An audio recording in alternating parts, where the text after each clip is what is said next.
Good morning, everybody. I'm Nikki Stanzione. And I'm Elias Gallegos. And he is the face of Fox. Yes, and this is New Mexico Style. Welcome, Elias. We haven't hosted together in a while. You look familiar. I think I remember. I haven't seen you in a while.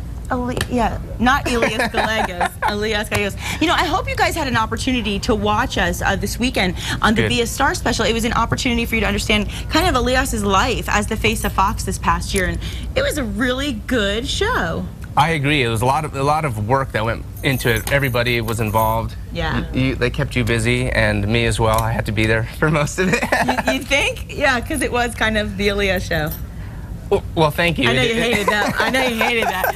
Now, last week on New Mexico Style, we showcased the Santa Fe International Folk Art Festival and the artwork of John Lennon exhibit. Now, both were in Santa Fe over the weekend. And we've learned that the Folk Art Festival earned over $2.4 million in art sales this weekend. That money means so much to these artists who live in countries where the average income is $3 a day. Most of those proceeds will go home with the artists who will invest it back into their communities. Yeah. It's amazing. Gosh, it's a lot of money, and it's so important for them. And, you know, it reminds you how much we take for granted. And I'm just so happy for them. The Folk Art Festival, as I said on Monday, was just an incredible experience. And also, the artwork of John Lennon raised $5,000 for the Food Depot, which means a lot of people dropped by to see John Lennon's drawings. And because the organizers were only asking for a $2 donation, it made it a little more convenient and affordable for people. So thank you so much to New Mexico Style viewers who supported all these cool events. Thank you, thank you, thank you. Yeah, I understand there was music with the John Lennon exhibits as well, which is smart. Yeah, we should send a shout out to our friend Rudy who was here and talking about it. And really, he put together a wonderful show that combined, obviously. I mean, how can you have a show with John Lennon? John Lennon art and not imagine that, Nikki. Imagine all the art would be missing. It would be terrible. Yeah, so it was a good thing. I'm really, really happy for them. And you know, they work so hard. You know, we go to these things and we see all of it after all the logistics. Exactly. Yeah, the planning. There's so much that goes in, years of it, really, for some people. And every year they start, I would imagine they're already starting to plan, because this is what I was saying to Kristen, our producer, the other night when we were there. I said, you know, think about us, right? We have a live show, 60 minutes a day, 5 days a week. We have a minimum of 5 guests a day. It's tough to coordinate, right? It is, believe me, a lot of work. But now, imagine... She makes it look easy. but imagine, again I say imagine now that you have to coordinate 54 different countries to be in all these booths for one day. Same place, same time, 54 countries. So you're internationally organizing an event. I mean, that has to be tough. So we're not going to complain anymore. It's a lot of boarding passes. It's a lot of boarding passes, a lot of security checks. And speaking of checking, let's check in with KRQE News 13 anchor Elizabeth Alvarez with this morning's news headlines. Good morning, Ms. Good morning, Elizabeth. Good morning. Listen, I'm a little teary-eyed because I know, Elias, you'll eventually move on to talk about it. Other things. Eventually. maybe. I'm glad to see that you're hosting today. How exciting. Yes, I'm always happy to be here, sitting at the controls of New Mexico Style. You do such a good job. He does. All right, so happy Wednesday, everybody. Let's get to our morning Wednesday headlines. We have new details right now on the murder of a 7-Eleven clerk we first told you about yesterday morning. 2 people in jail right now. They're charged with murder. And as we speak, police are looking for one more, the man they think pulled the trigger. We've learned this morning the clerk's name. He was Chad Mercer, 30 years old. He leaves behind a child. Residents and workers near UNM, where this all happened, are still a bit shaken up this morning. Here's News 13's Nancy Laughlin. Late today, Albuquerque police detectives searched back alleys and backyards near Central and University, looking for clues in the murder of a 7-Eleven clerk, the father of a young child. It's right across the street from me. Right across the street from homes, businesses, and the University of New Mexico. Police tell us they're investigating to see if this was connected to another crime that happened at the same time in the same area. I'm there every morning pretty much, and sometimes at night getting coffee, so it scares the hell out of me. A man named Bill says he's so shaken up he didn't want his face on camera.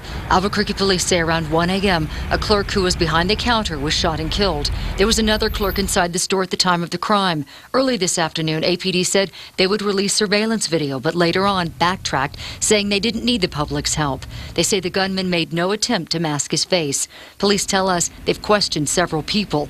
Sources tell us the robbery may not have been about what was in the register, but the killer may have targeted the clerk for a specific reason. A clerk with a familiar face to UNM students like Artem Kuskov. I go there a lot and I just talk to people there, and that's just the sad news. Nancy Laughlin, KRQE News 13. I tell you, such an unfortunate situation there. Again, police right now on the lookout for a guy named Eloy Aguilar. Two La Cueva High School teens are fighting for their lives this morning after a terrible car crash. Sheriff deputies say Lily Pickard and Jessica Sanchez were heading west on Paseo del Norte near Tramway Monday night when one of the girls lost control of the vehicle.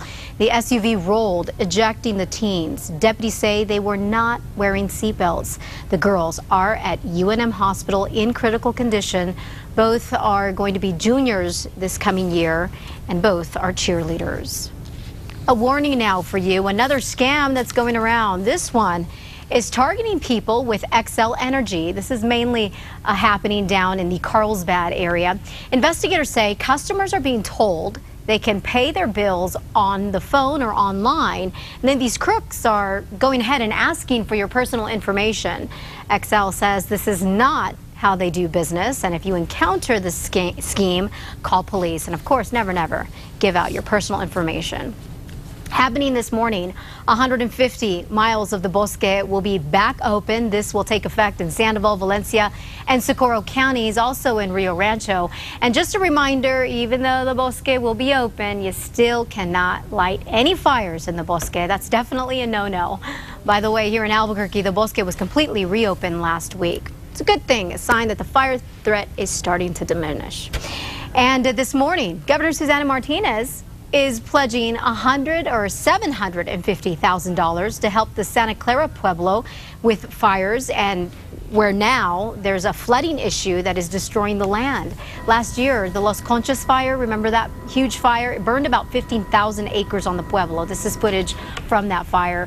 The area still has not recovered. All the rain last week caused a flash flood. The Pueblo had been reseeding the land, but the rain has now washed away the seeds. The state's money will go on top of federal government money, and it will go to help pay for some sandbags and more seed and construction in and around the area. That wraps it up for your Wednesday morning headlines. Be sure to catch Matt Morrow, Kristen Van Dyke, and me every weekday morning beginning at 4:30 a.m. All right, Elias. Nikki, sending it back to you. Thank you, Elizabeth. Thank you, Elizabeth. And we love Wednesdays because it is officially time for the Hollywood Buzz. That is right. And TMZ correspondent Gary Trock joins us live from Los Angeles. Good morning, Gary. I always wanted to do that. How are you? Hey, good morning. Good to have you with us as always. Good, how about you? We're good. And you know, we've been talking so much about the big Tomcat story, and we want to go right to it. So Tom Cruise has reunited with his daughter Suri for the first time since Katie Holmes filed for divorce last month. So how much time will they spend together, and how does Suri seem to you guys? You know, there were, so yesterday was the first time in about a month that Tom has actually been able to see Suri. It's pretty great. There was video of him leaving the Greenwich Hotel, is where he's staying in. He's in New York right now. He basically took Suri to gymnastics class yesterday and back to the hotel afterwards.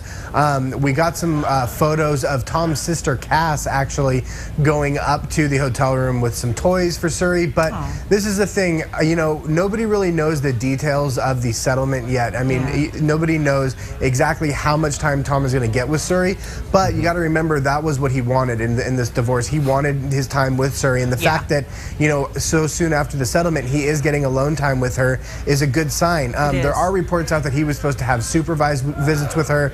That is totally untrue. You know, he is a very good father. He's totally reliable and able to be a father, and there's been nothing yet that has shown otherwise. And so it looks like that, you know, Katie's going to have primary custody, but Tom is going to get a lot of time with her. See, I love to hear that. It seems like everything is already going very smoothly. As it should. Yeah, as it should. It helps her, obviously. And I was curious, do you know anything about the divorce agreement that prohibits Tom from exposing Suri to Scientology teachings? Because I know you mentioned that his sister, Scientologist Cass, was with her the other day as well. So what do you know about that? I mean, you know, kind of the same thing. It's, you know, Katie hasn't really come out and said anything about Scientology. Tom obviously is a Scientologist, but, you know, the fact that in the divorce, one of the main things was that Katie did not want Suri to be this big, you know, figurehead in Scientology. Probably shows that, you know, she won't be an active member. Unless Tom, really persuades her to come over. So I think at this point, you're not going to see Tom taking Suri into any Scientology centers or anything like that. Okay. But of course, what they do behind closed doors, you never know. I mean, he's still her father. I'm sure he could still talk to her about his beliefs and stuff like that. Yes, will she or won't she Right. cross over to the other side? Who knows? But Gary, sources also tell TMZ that Tom will have no contact with his soon-to-be ex. How long will they avoid each other, do you think? I think Tom is a really private person, and when he shuts someone out of his life, they're probably shut out for good. But the fact that they have this daughter together means, they could still have a lot of contact together.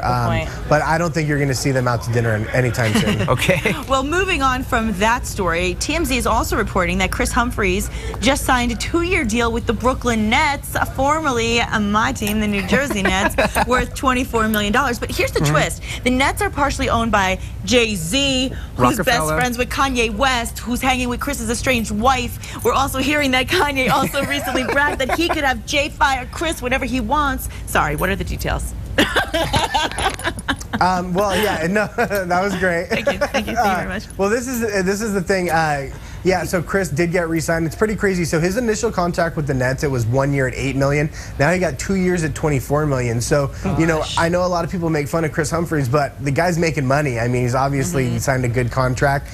He even tweeted afterwards last night that, hey, I guess Jay didn't fire me from the team. So that's obviously alluding to Kanye joking that he could have him fired. I think Kanye really likes to make big statements out in the media, but, Jay-Z is not going to make rash decisions just because Kanye is throwing a hissy fit. Exactly. Kanye's so much more dramatic. Jay-Z is just so cool. And let's not forget, Chris can play ball. Exactly. Yeah, he can. I mean, I hate to admit it because I'm not a fan of him, but you're right.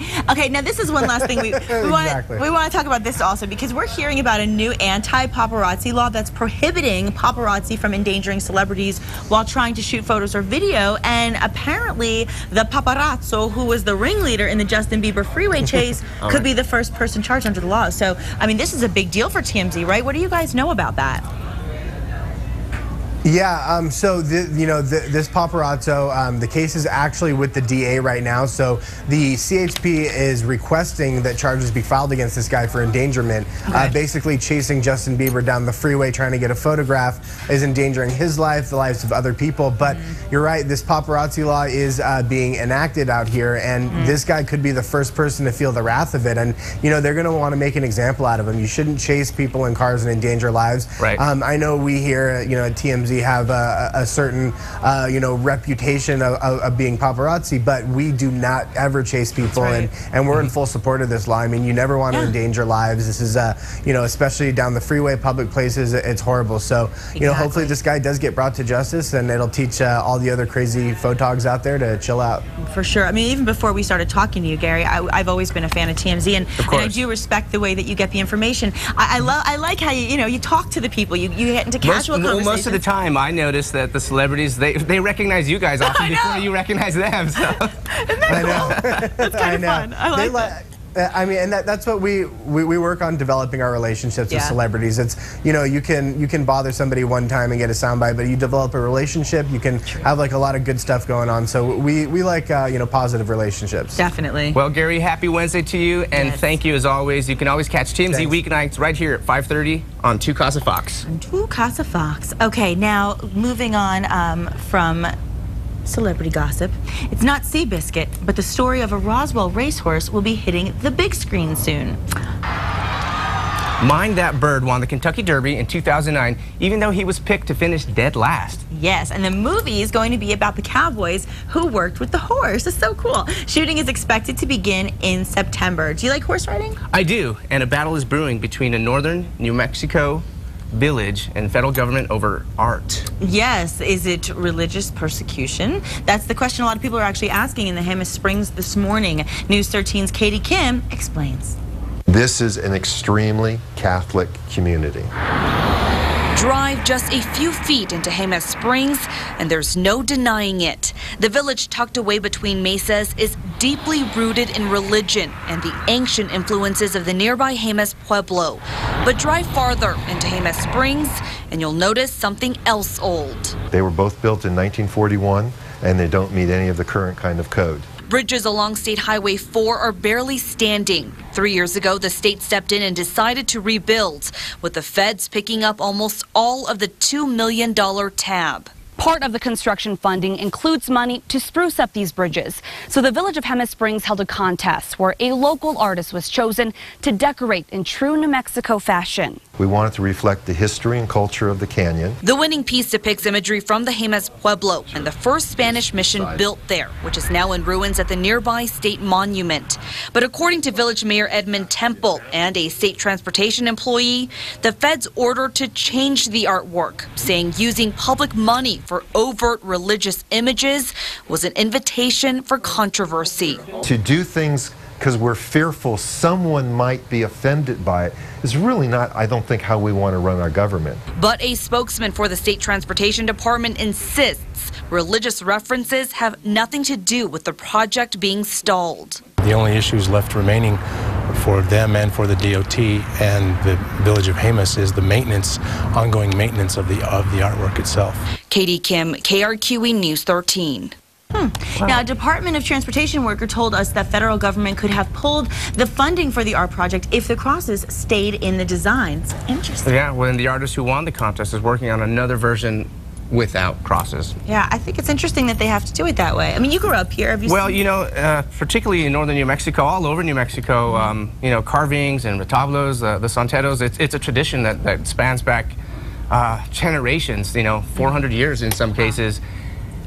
It's a sticky subject, but and the artwork is beautiful. It is. So I mean, I think that's really what it's about: is the artists, the families, and a tradition, a way of life. But obviously, watching, I mean, people really take it very seriously. So you know, I'm glad it's a serious topic. Glad we're bringing the subject to light, and I think it's interesting that they're going to have to go back and do a different version without the crosses. You know what I mean? But good for them. I think that that more mass appeal. Well, it's not the first time stuff like this happens. It's art. Yeah, it's art, and it's New Mexico. And right. Speaking of art in New Mexico, people getting out and about town, enjoying the sights and sounds and beauty of it, and what will the weather bring? Let's find out from John Smith. Let's check in.